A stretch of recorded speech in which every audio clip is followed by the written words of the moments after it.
IPC 498 को लाभकारी ना समझे पत्नी। अगर पत्नी इस तरीके से आईपीसी 498 का केस करती है तो पत्नी का पूरा जीवन है जो बर्बाद हो सकता है। पत्नी यहाँ पे सोचती है कि उसको फायदा मिलेगा, पर यहाँ पे पत्नी को फायदा नहीं मिलेगा ऐसा करने से, और पत्नी का है जो पूरा का पूरा नुकसान ही होने वाला है। तो इस जजमेंट के अंदर भी है जो पत्नी का पूरा जीवन है जो बर्बाद हो गया है। ये माननीय सुप्रीम कोर्ट का जजमेंट है जो देश की सभी अदालतों पे लागू है। हर अदालत के अंदर है जो पति इस जजमेंट से फायदा उठा सकते हैं। अगर पति के ऊपर ये केस हुआ है आईपीसी 498 का, तो इस जजमेंट से पति को भरपूर फायदा मिलने वाला है और पत्नी का यहाँ पे भयंकर नुकसान होने वाला है, क्योंकि इस जजमेंट से पत्नी का है जो जीवन ही बर्बाद हो गया है। तो क्या बातें हैं जो इस जजमेंट के अंदर कही गई, इसकी पूरी जानकारी आपको इस वीडियो के अंदर मिलने वाली है। तो इसलिए अंत तक आपको वीडियो देखना है, क्योंकि ऐसे जजमेंट है जो बार बार आते नहीं है। तो नमस्कार दोस्तों, मैं हूं आईटी कोड जितेंद्र, और आप अपने इस चैनल को सब्सक्राइब नहीं किए हैं तो सब्सक्राइब करके बेल आइकन को अवश्य दबा दीजिए। तो चलिए शुरू करते हैं।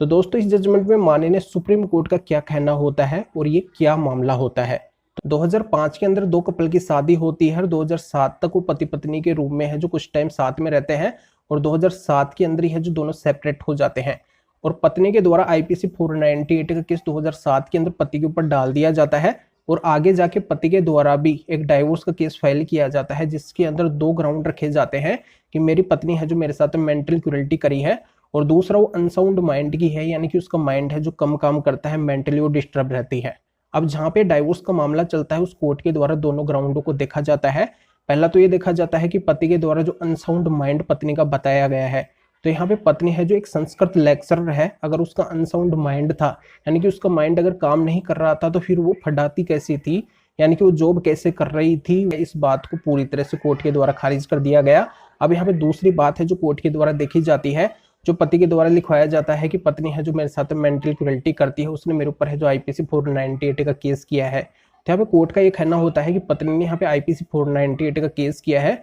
तो अभी पेंडिंग सिचुएशन के अंदर है, साबित नहीं हुआ है कि पत्नी ने आपके ऊपर मेंटल क्रूरल्टी करी है, यानी कि उसका कोई भी रिजल्ट नहीं आया है। तो इन आधार से है जो कोर्ट ने पति का डाइवोर्स केस पूरी तरह से खारिज कर दिया। अब आगे जाके क्या होता है कि पति आईपीसी 498 के केस के अंदर बरी हो जाते हैं, बाहर निकल जाते हैं,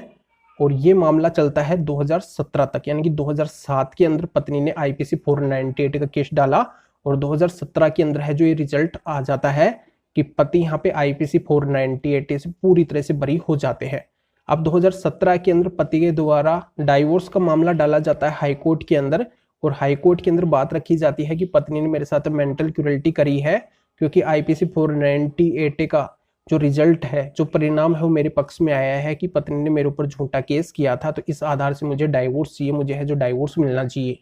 तो यहाँ पे कोर्ट ने ये कहा कि आईपीसी 498 में बरी होना मेंटल क्रूरल्टी का आधार नहीं होता है, तो इस आधार से आपको डाइवोर्स नहीं मिल सकता है। तो यहाँ पे पति का जो पिटिशन था डाइवोर्स का, उसको कोर्ट ने खारिज कर दिया, यानी कि पति को यहाँ पे डाइवोर्स नहीं मिला।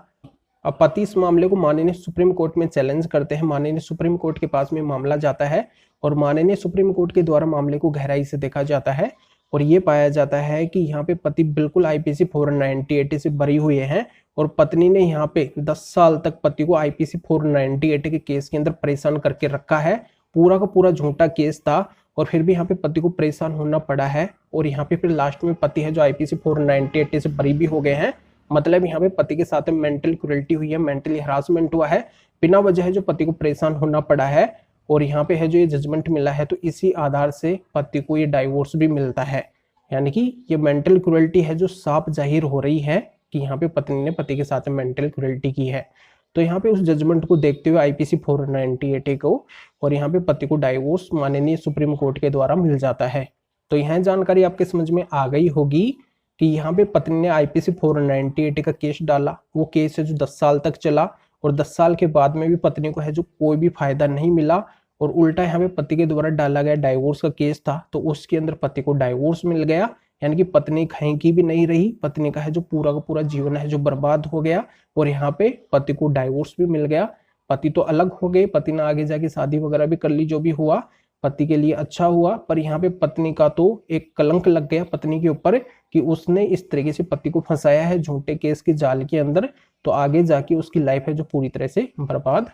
तो यह जानकारी आपके समझ में आ गई होगी तो वीडियो को जरूर लाइक करें और शेयर भी करें जो और लोगों तक ये जानकारी पहुंच सके। तो फिर आगे मिलेंगे आपसे न्यू टॉपिक के साथ में। आप सभी का बहुत बहुत धन्यवाद।